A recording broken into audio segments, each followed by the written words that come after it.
Kita beralih ke Kabupaten SBB Tribuners, gaji nakes honorer di Seram bagian Barat masih tunggu penyelesaian persoalan administrasi. Gaji nakes honorer di Seram bagian Barat Maluku belum dibayarkan. Padahal sebelumnya Pemkab Seram bagian Barat mengaku akan segera membayarkan gaji para nakes honorer itu. Nyatanya, pembayaran honorer nakes masih menunggu perbaikan administrasi. Kepala Dinas Kesehatan atau Dinkes Seram bagian Barat Dr. Yohanes Tapang menegaskan gaji dan uang jaga honorer nakes akan segera dibayarkan. Namun soal kapan dibayarkan belum ada kepastiannya. Sementara itu, Kepala BPKAD Hendrik Mandaku mengatakan gaji dan uang jaga nakes honorer segera dibayar apabila administrasi selesai diperbaiki.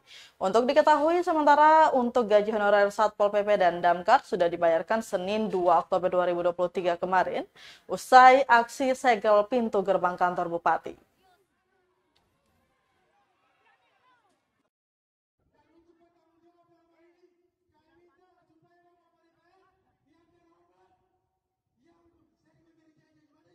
Download Tribun X sekarang, menghadirkan lokal menjadi Indonesia.